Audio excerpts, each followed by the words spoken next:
Shalom, amados meu Pai, mais um vídeo falando sobre a graça e a lei, né? Como é que vocês estão? Passaram bem no final de semana? Como é que foi seu dia? Tudo bem na graça de Deus? Assim espero, né? Em nome de Yeshua HaMashiach. Prazer estar com vocês aqui mais uma vez, dando continuidade, né? No último vídeo eu falei em Romanos 7, 12 e 7, 22, que falava da seguinte forma: assim a lei é santa, o mandamento é santo, justo e bom. Romanos 7, 12. E porque o segundo homem interior tem o prazer na lei de Deus. Romanos 7, 22. Então, nessa afirmação, Paulo ele está simplesmente em concordância, presta atenção, ele está em concordância com os profetas, ele está em concordância com os sacerdotes, com todos os homens de Deus que vieram antes dele e que foram depois dele, né? Com essa confirmação, com essa expressão, com essa palavra, né? Com esse versículo, com essa afirmação de Paulo em Romanos 7. Veja que a Bíblia ela auto se explica. Paulo, ele está em concordância. Então, quando eu digo que Paulo ele era contra a lei, ele fica contra todo mundo. Vocês estão entendendo? Não tem como Paulo ser contra os profetas, Paulo ser contra Mashiach, e principalmente nessa afirmação ele está em concordância com Yeshua e com o Eterno, né? Confirmando que Yeshua nunca aboliu a lei, que o Eterno nunca aboliu a lei. Se ele parte para esse lado, ele estaria concordando com Marcião. Ele estaria dizendo, Marcião tinha razão. Marcião tinha razão. Ainda bem que apareceu Marcião, que ainda bem que tem Marcião para me defender aí, dizer que realmente eu fui contra a Mashiach, que eu fui contra a lei, que eu fui contra os profetas, que eu fui contra as profecias, né? Paulo estaria totalmente contra tudo. Então, nessa afirmação, ele está concordando. E, muito mais ainda, ele concorda com Mateus 5,17, que Yeshua diz: não cuideis que vim destruir a lei e os profetas. Não vim destruir, mas cumprir. Né? Então, Paulo tem concordância. Mas aí, quando ele veio cumprir, aboliu. Ele cumpriu, aboliu. Não está escrito isso. Eu não sei, aliás, eu sei de onde tiraram essa ideia, né? Lá de Marcião. Né? Lá de Marcião. Mas teve alguns outros atores também que contribuíram. Marcião foi, para mim, foi um dos piores. Marcião, para mim, foi um dos piores. Né? Se você discordar deste fato, você encontra-se em rota de colisão com a verdade. Se você discordar desses fatos, se você discordar agora de Paulo, se você discordar agora de Yeshua, você vai em colisão com a verdade, com a rocha que é a Mashiach. Conhecereis a verdade e a verdade vos libertará. Você está preso em sofisma, preso em mentiras, preso em enganos. Mas Deus quer libertar você. Abra teu coração para a palavra de Deus. Abra teu entendimento para a palavra de Deus. Deixa o Espírito de Deus falar com você. Né? Uma inverdade muitas das vezes dita, né? Uma mentira muitas das vezes falada, né? Ela acaba nos convencendo que ela é verdade. Isso chama-se lavagem cerebral. Né? Então, uma mentira, e o diabo, o inimigo, Satã, ele é bom nisso. Uma mentira muitas vezes falada, acaba se tornando, dá uma visão de verdade. Ela acaba convencendo o coração, ela acaba convencendo a mente de que é uma verdade, mas na verdade é uma mentira. E quando você começa a falar a verdade e ela se opõe àquela mentira muitas vezes falada aos seus ouvidos, você tem uma certa resistência. E é natural isso. Natural isso. Né? Nós somos seres humanos. Mas o que nós temos que fazer? Orar. Buscar ao Eterno. Olha, eu vou confessar uma coisa aqui para vocês. Eu sempre, quando tinha dúvida, eu tive muitas dúvidas, né? Para chegar aqui, me colocar diante das câmeras e pregar, ensinar o que eu estou ensinando agora para vocês, houve um combate muito grande da minha pessoa, da carne contra o espírito. Mas o que eu fiz? Fui orar, fui buscar Deus. Dobrei o joelho. comecei a orar, pedir a Deus, eu não tenho tempo para falar aqui, mas das coisas sobrenaturais que Deus fez, da maneira como Deus falou comigo e como Deus me conduziu para eu chegar onde eu estou aqui hoje. Foi uma luta, mas eu dou graças ao meu bom Deus, ao Eterno, que me conduziu à vitória. Então, eu aconselho você a orar, a jejuar, a buscar a Deus, a orientação de Deus, para que você também possa ser liberto, né? Devemos então abolir as frases, né? Devemos abolir do nosso coração, não termos nenhum compromisso com a lei. Lembra do carro? Lembra da direção? Lembra da carteira? Lembra, né? Então, você tem que ter a carteira, tem que ter a graça, tem que estar habilitado. Você está habilitado para andar aí, mas cuidado para não transgredir a lei, senão você é multado, né? Você vai ter que pagar aí. Cristo nos resgatou da maldição, ou a lei é para os judeus e a graça é para os crentes. A lei é só para judeu. Coitado do judeu, hein? Eita, judeu, hein? Só apanha, né? A lei é para o judeu, a graça é para os crentes. Agora eu estou na boa. Vou pegar minha prancha, vou surfar, né? Carioca? Vou pegar minha prancha, vou surfar, vou curtir a vida, porque agora eu estou na graça, meu irmão. Já era, né? Fui. Não, nós estamos na graça sim.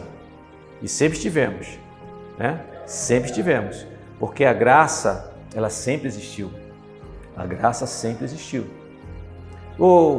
A palavra Hesed, graça é Hesed, em hebraico, significa misericórdia, perdão, favor imerecido, né? É Hesed. Então, na tradução, em vez de traduzir lá no Taná, chamado Antigo Testamento, que graça, não, em vez de traduzir o que? Misericórdia. A maioria das palavras que estão lá no Taná, chamada de misericórdia, está lá escrito o que? Hesed, graça. E faço misericórdia a milhares que me amam e guardam os meus mandamentos. Está lá nas 10 palavras. Aquela palavra que faço misericórdia a milhares que me amam, está escrito o quê? Na verdade, faço graça a milhares que me amam. Eu dou a graça a milhares que me amam. Quer dizer, Hesed. Só que, para conduzir você ao erro, para que você entenda que essa teologia, que a graça veio só com Yeshua, você está entendendo? Você só vai ver a palavra graça na Brit Hadashah, nos escritos nazarenos. A graça nunca existiu, ela só existiu com Mashiach. É um erro, é uma mentira. Por isso que Paulo fala graça sobre graça. Você está entendendo? Graça sobre graça. Porque a graça sempre existiu, sempre teve graça. A graça sempre existiu a misericórdia de Deus. Ou você acha que Deus tira, então, Noé daquele povo, separa Noé, aquilo não foi graça? Aquilo é graça. Ou quando nosso Moisés, ele desce do monte ali com as pedras, com as 10 palavras, e as pessoas fazem ali, Israel faz um bezerro de ouro, sacrificando a bezerro de ouro, e toda aquela prostituição ali diante de Deus. E Deus então diz para Moisés que ele ia destruir aquele povo, e Moisés então intercede pelo povo, e Deus perdoa o povo. Aquilo foi o quê? Foi misericórdia. Não, foi graça, Hesed. Aquilo ali é Hesed, é graça, que pode ser traduzido também como misericórdia. Você está entendendo? Então, para confirmar a teologia que a graça só veio com Yeshua, que só você vai ver escrito graça só na Brit Hadashah, nos escritos nazarenos. E para você ter uma ideia, né? É outro tema para um outro vídeo, né, que vamos fazer. Qual era o nome dado à congregação em Israel na época de Mashiach? Eu já falei aqui, né? No vídeo anterior eu já falei, né? Eram chamados de quê? De nazarenos, né? E no ano 80, alguma coisa era cristã, que começou a chamar de igreja. E você vai entender de onde veio o nome igreja. Bom, vamos lá. Então, segundo Timóteo 3, 16 e 17, eu vou ler para vocês aqui, ó. Toda a escritura é divinamente inspirada, é proveitosa para ensinar, para repreender, para corrigir, para instruir em justiça. Ora, que escritura é essa que Paulo está se referindo? toda a Escritura, né? Divinamente inspirada, é proveitosa para ensinar, para repreender, para corrigir, para instruir. Olha, entenda uma coisa, se eu e você tivéssemos recebido Mashiach hoje, aceitado Yeshua como nosso único e suficiente Salvador, né? Nós só íamos ver os escritos, alguma coisa compilada das cartas de Paulinas ou dos Evangelhos, 35 anos à frente. Daqui a 35 anos que eu ia ver alguma coisa em relação a isso. Por exemplo, a carta escrita aos Efésios não era como hoje, né? Mandar um WhatsApp aqui para os Efésios, mas eu vou compartilhar também para os Coríntios, né? Para os Coríntios, né? Vou compartilhar também aqui para os Gálatas, vou compartilhar aqui para todos. Não tinha isso lá, meu irmão. A carta aos Efésios era para os Efésios e acabou. A carta aos Romanos era para os Romanos e acabou. E eu só ia ver isso aí tudo junto compilado daqui a 35 anos. Então, Paulo está se referindo, que escritura é essa que Paulo está se referindo? Eu falo para você sem medo de errar. Ele está se referindo ao Taná. Ele está se referindo à Torá, os escritos proféticos, né? Salmos e a Torá. Ele está se referindo porque não tinha Novo Testamento. O que nós pensamos? Que Paulo está pregando com o Novo Testamento na mão. Não é assim? Não é assim que parece? Que Paulo, Pedro, está tudo com o Novo Testamento na mão pregando. Não tinha Novo Testamento, meu irmão. Não tinha ainda. Ok? Não tinha. Ele estava se referindo à Torá. Ah, não, mas estava escrevendo. Não estava. Não tinha nada compilado. Então, veja, ele está se referindo à Torá. Você está entendendo? Eu sei que você levou um choque agora, né? Você nunca passou para pensar nisso, né? Nunca parou para pensar dessa forma, né? Ninguém nunca falou isso para você. Mas Paulo estava se referindo à Torá, né? O Pentateuco. Ele estava se referindo aos santos escritos, né? Ao Taná. Há uma coisa assim terrível, hoje dos servos de Deus, de modo geral, chamar o Taná de Velho Testamento, porque velho, né, dá a entender que aquela cara que já passou, né, não está mais em moda, é velho, não é assim? Ou tem que deixar de lado porque está velho, né? E agora? Não, mãe, o velho já era, mas eu tenho um novo para você. O novo está aqui, ó. O novo está fresquinho, 2000 anos, está fresquinho novo, o novo está fresco, o velho está velho, não é assim? Mentira! Já expliquei, quem colocou essa terminologia foi quem? Marcião. Por quê? Porque ele era um homem oprimido, servo de Satanás. Quem disse isso? O pai dele, servo de Satanás. Né? Então veja, havia graça no Antigo Testamento? Já falei, claro que havia. Claro que havia graça no Antigo Testamento. Eu posso fazer um vídeo aqui só falando sobre isso, trazendo os textos para você, explicando para você os textos bíblicos, onde está escrito resta-te em vez de misericórdia, que os tradutores traduziram como misericórdia. Então, Marcião, como expliquei, foi um dos primeiros que escreveu o cânon, né? Propôs um canone de livros no Novo Testamento. Foi o primeiro. E, como disse Lucas, ele acabou aí deturpando o livro de Lucas, trocando alguns versículos de acordo com o que ele cria, de acordo com a teologia dele. Então, amados, entenda uma coisa, existe muita coisa, existe muitos escritos, muitas doutrinas que hoje estão na igreja e foram baseados em mentiras. Né? Muitas afirmações bíblicas baseadas em mentira.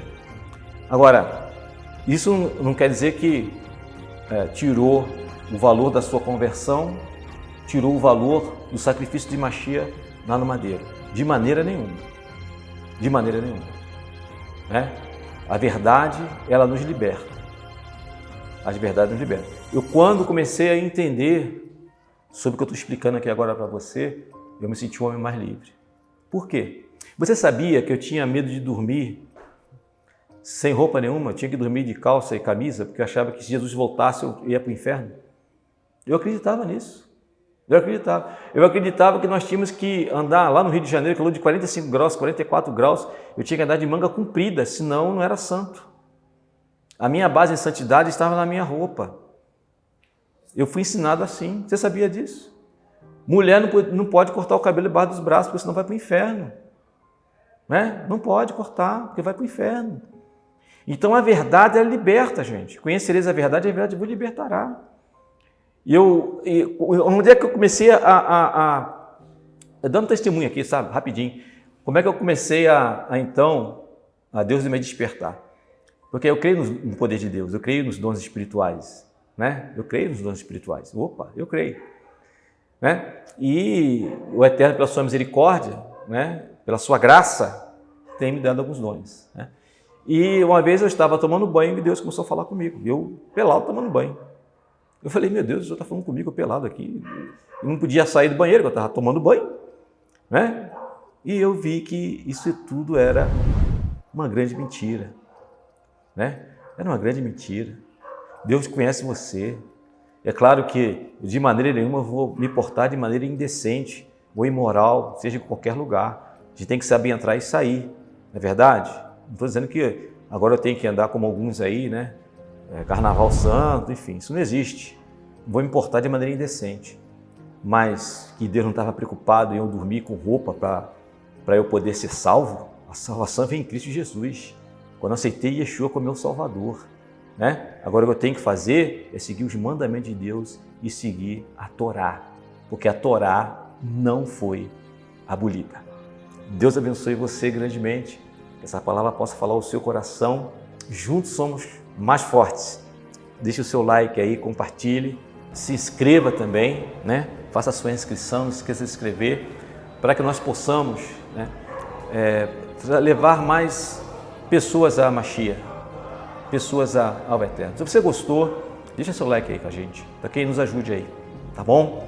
Deus abençoe a todos. Eu quero fazer uma oração como é de costume, quero orar por você, pela sua família, para que essa palavra ela penetre no teu coração através de Yeshua HaMashiach, através do Espírito de Deus. Pai, Deus Todo-Poderoso, Criador dos céus e da terra, louvado e engrandecido seja o teu santo e eterno nome. Pai amado, nós clamamos agora pelo teu filho, pelos teus filhos, tuas filhas, Senhor, esse jovem, Pai, que está ouvindo agora a tua palavra, que ficou esses minutos aí, Pai, dando atenção a ti, ó Pai. Ó Deus querido, nós clamamos por essa vida. Abra o seu coração, fale com ele, transforme a vida desse povo, meu Deus. Eu clamo em nome de Yeshua HaMashiach, meu Rei, meu Senhor, meu Salvador. Amém. Graças a Deus. Juntos somos mais fortes. Shalom. Deus abençoe a todos.